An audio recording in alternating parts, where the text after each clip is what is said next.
Month ago or so, Fremont, which is my residence hall that I live in, it's the Ag Red Brick, they had a blood drive. My best friend, she loves to give blood at almost every chance that she can get. She almost makes a sport out of it. She always wants to go, and she said, "Well, we should go donate blood together."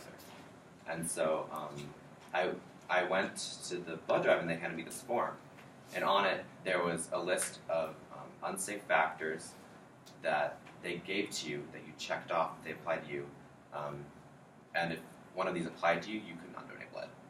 Among them was if you had had sex with a prostitute, if you had done drugs, and if you had sex with another man in the past 12 months. Now, I had not known this was a thing until I went to this blood donation. I had heard that originally you were not allowed to give blood at all if you were a gay or bisexual man, just because of the 1980s era FDA law. But I still didn't know that this was still around, even in some aspect today.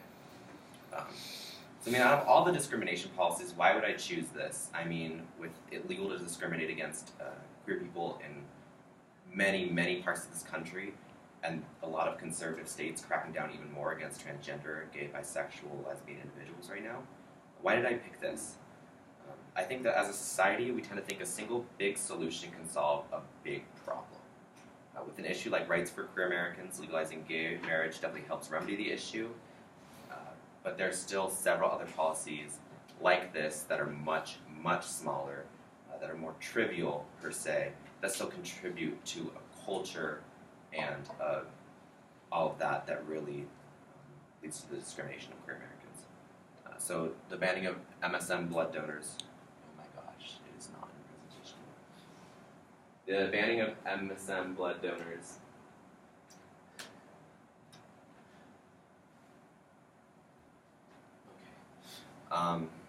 perpetuates discrimination and abuse towards the LGBT community in this way.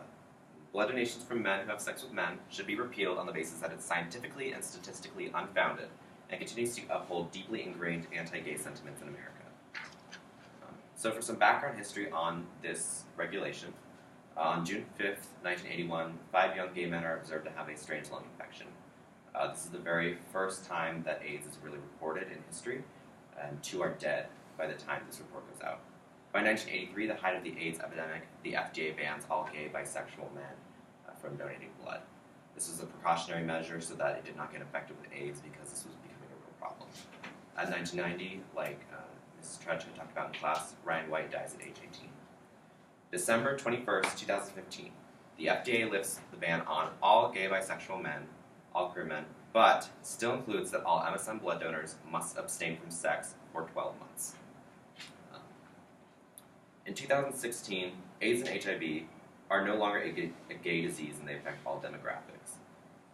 In 1981, it's very understandable because they had such a smaller mindset of what AIDS was. This was just the beginning of the epidemic. They had no idea what it would entail, and they really associated with the gay community. But in modern times, there is no reason for this association. And it's scientifically and statistically unfounded. According to the Red Cross, each unit of donated blood is screened for infectious diseases, including HIV, with 2 different techniques that have been in use since 1985 and 1999. For over 10 years, they have been able to find HIV virus in blood donations, but still continue to say, for a cautionary measure, that men who have sex with men cannot donate blood. And even if an MSM blood donor had HIV, it would easily be detected within 9 days. It takes a lot longer to get that to someone with that needs a transfusion. According to the head of the Gay Men's Health Crisis, a monogamous gay or bisexual man is less likely to contract the disease rather than a promiscuous heterosexual that is not monogamous. And according to Statista, 58% of Americans had a one-night stand, 51% of adults had unprotected sex, and only 2.2% of Americans identify as gay men. 46.3% of queer Americans live with their partner monogamously. According to the Deputy Director of FDA Center for Biologics Evaluation and Research, it claims that there's not enough evidence currently to support a smaller deferral period. This is according to the New York Times. But really, the evidence is right there. I mean, it's progressed from a gay issue to a world issue, and there's no reason for it to still be connected to the gay community. It perpetuates the AIDS and HIV stigma around gay men. I mean, when I was growing up, I did not know what AIDS was. So I literally thought, because of, elementary school talk, that AIDS is a disease that made you gay, because it's just so deeply connected with the gay community even today. The vast majority of queer men are not infected with HIV. While they are at a higher risk than straight people, the majority of them are healthy individuals that should be able to donate blood. And while a monogamous man who had sex with another man and practices safe sex can't donate, any heterosexual person can, and might have more risk for an infection due to their unsafe sex practices. So really limiting it based on who you have sex with is completely unfounded. If you want to limit it on anything, it should be on how many people you have sex with, if you have unsafe sex. But this isn't even remotely on this. It only reaches the very drastic things, such as if you have been out of the country in Africa with very specific things, or if you've had sex with a prostitute. And it continues to uphold the 1980s era anti-gay notion. This is a very archaic law from a conservative time period that really currently has no part in the American legal system.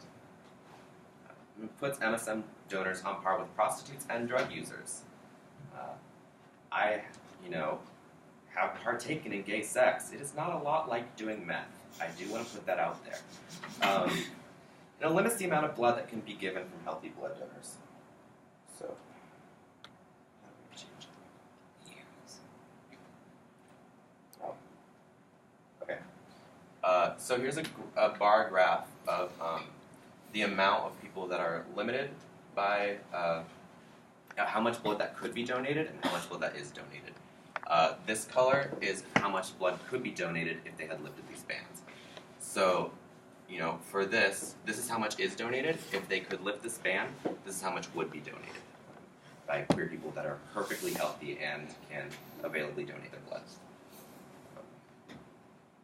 So while gay men are not more likely to cause HIV infection through blood donation, they are more likely to be several other things as a result of policies like this, like homeless or commit suicide, according to the National Alliance to End Homelessness.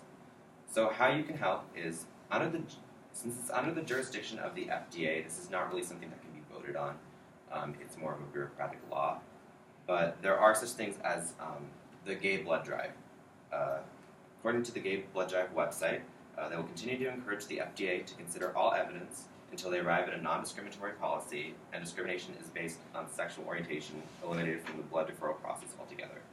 So what they do is they go to places like college campuses and different places, and they have a blood drive where anyone from any sexual orientation is allowed to donate blood. In conclusion, while the FDA currently vows to continue to work on updating their policies to the modern era, they still say that it is based on scientific fact and data analysis. I believe that we've made great leaps and bounds in what we would accomplish in this country, especially for the queer community.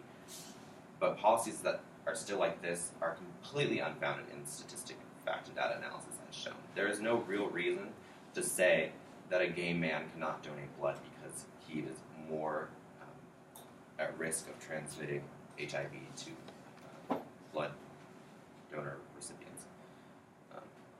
The ban on MSM blood donors limits the amount of healthy blood that can be given for transfusion in other medical situations, as shown. And it isn't viable in today's world of technology, where we can detect the HIV virus in 9 days. And it also perpetuates harmful stereotypes of the gay community as being promiscuous and heavily associated with the AIDS epidemic. Hopefully one day soon I and a lot of other queer men can donate blood and be equal and not associated with such a serious event such as the AIDS epidemic.